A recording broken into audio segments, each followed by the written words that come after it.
Hello guys, welcome back to your YouTube channel SK study a way of success. मैं हूं आपका educator Shiv Mishra. मैंने आपसे बोला था कि मैं आपका क्लास 12th जो केमिस्ट बायोलॉजी है उसका मैं पूरा सिलेबस कंप्लीट करवाने वाला हूं। जहां हम लोग एक सीक्वेंस में चलेंगे। जैसे आपको मैं कल पुष्टि पादपों में लैंगिक जनन या प्रजनन के ऑब्जेक्टिव क्वेश्चन दे दिए हैं, और अब हम लोग बढ़ते हैं आपका चैप्टर 2 जो है मानव जनन।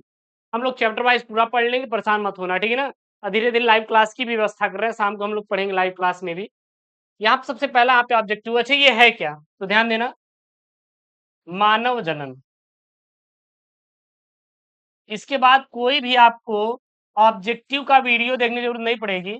आपका मानव जनन के सभी ऑब्जेक्टिव हैं। इसका आपको मैं पीडीएफ भी दे दूंगा। पीडीएफ के कहा, टेलीग्राम एसकेएम स्टडी पर, टेलीग्राम एसकेएम स्टडी मिल जाएगा, link in the description box. और ये आपका चैप्टर सेकेंड है सर। चैप्टर क्या सेकेंड है सर? कहाँ से? 12th बायो की, 12th बायो के चैप्टर नंबर सेकेंड से है ये, ठीक है ना। ध्यान देना। सबसे पहले यहाँ पे प्रश्न है, निम्नलिखित में से कौन सा नर सहायक ग्रंथि नहीं है? ध्यान देना। जो शुक्राशय होता है, यह क्या होता है? ये नर सहायक ग्रंथि बिल्कुल भी नहीं होती। फिर यहाँ पे आपका तुम्बिका, देखिए यहाँ पे ये बोल रहा है कि नर सहायक ग्रंथि नहीं है। शुक्राशय एक नर सहायक ग्रंथि होती है। उसके बाद प्रोस्टेट भी नर सहायक ग्रंथि होती है।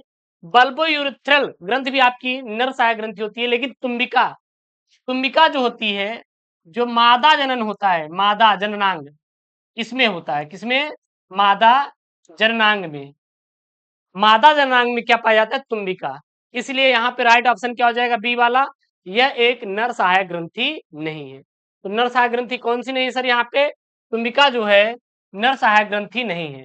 तुम्बिका जो है सर जी नर सहायक ग्रंथि नहीं है, ठीक है ना। अगला देखिएगा, एमनियोटिक द्रव की कोशिकाओं में निम्नलिखित में से किसकी उपस्थिति से भ्रूणीय शिशु के लिंग का निर्धारण होता है? यानी कि यहाँ बोल रहा है एमनियोटिक द्रव की, एमनियोटिक द्रव की कोशिकाओं में निम्नलिखित में से किसकी उपस्थिति से भ्रूणीय शिशु का क्या होता है? लिंग निर्धारण होता है। अच्छा, लिंग निर्धारण है क्या? वो बॉय होगा या फिर क्या होगा? गर्ल होगा।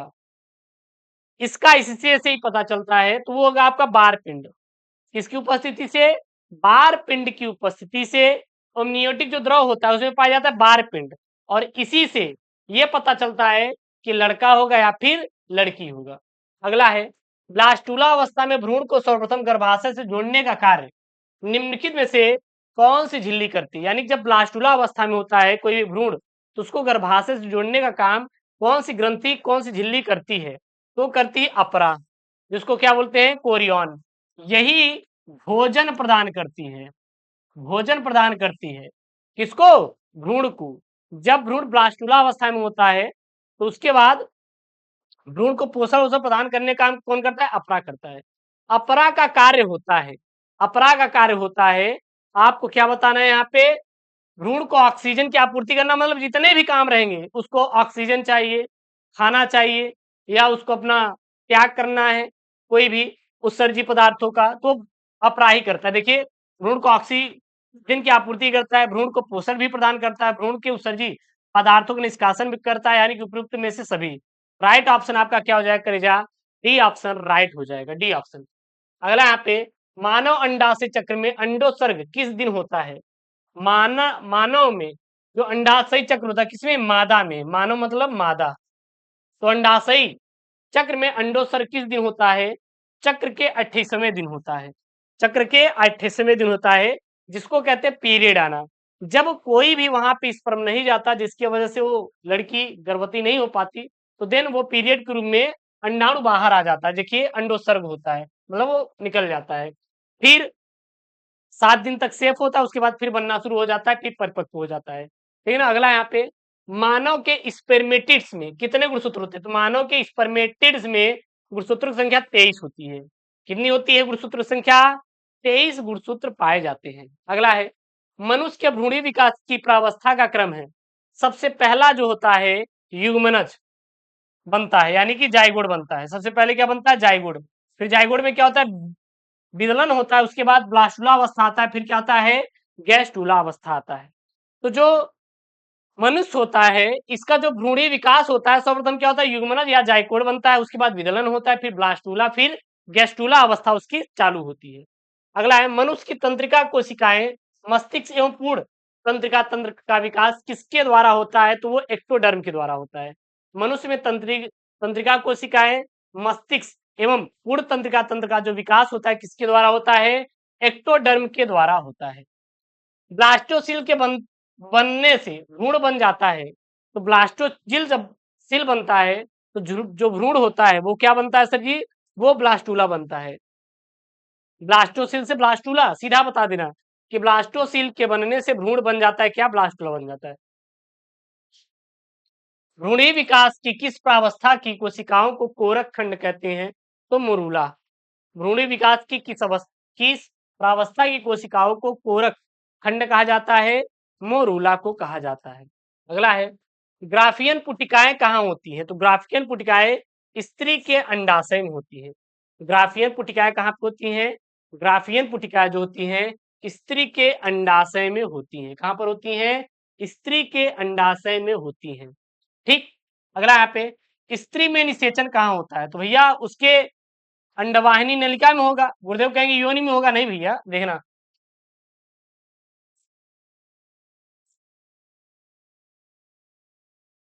ऐसे होता है ना, यहाँ पे तो ये तो योनि हो गया, ये क्या हो गया, योनि हो गया। जब यहाँ शुक्राणु जाता है तो यहाँ पे और यहाँ से अंडाणु आता है, तो ये जो नलिका होती है अंडवाहिनी नलिका, इसी में क्या होता है, निषेचन होता है। कहाँ पे होता है निषेचन, तो निषेचन क्रिया ये अंडवाहिनी में होती है। कहाँ पर होती है, अंडवाहिनी में होती है।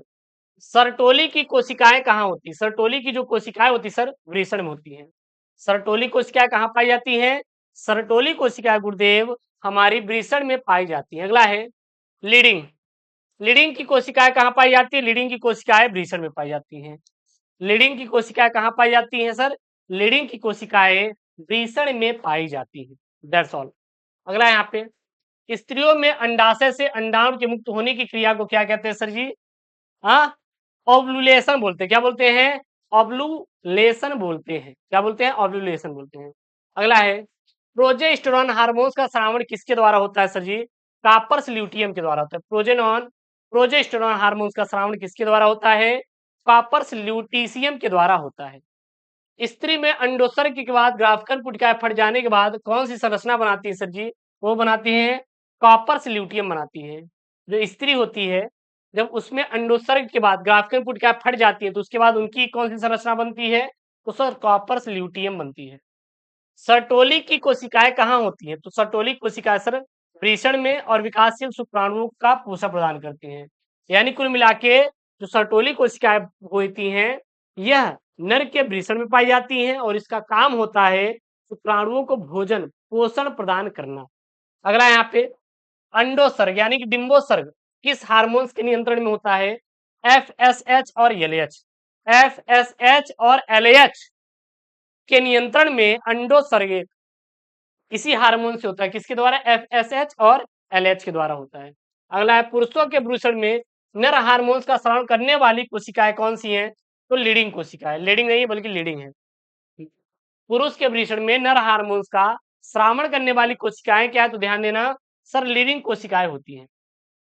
मैथुन के समय योनि को चिकना बनाने हेतु एक क्षारी द्रव्य का श्रावण श्रावण करने वाली ग्रंथि कौन सी है, काउपर्स ग्रंथि। मैथुन मतलब जब सेक्सुअली क्रिया होती है तो उस समय एक चिपचिपा द्रव स्रावित होता है ताकि वो सही सो पाए प्रॉपर वे में, तो इसके लिए काउपर जो ग्रंथि होती है यह एक क्षारी द्रव्य का श्रावण करती है।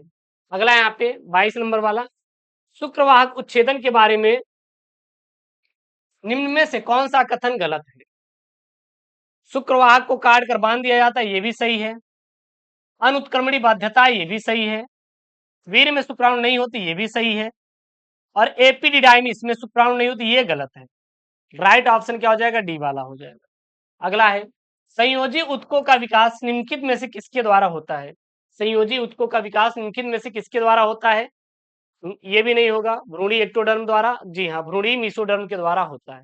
राइट ऑप्शन क्या हो जाएगा, बी वाला, यानी संयोजी उत्कों का विकास किसके द्वारा होता है, भ्रूणी मीसोडर्म के द्वारा होता है।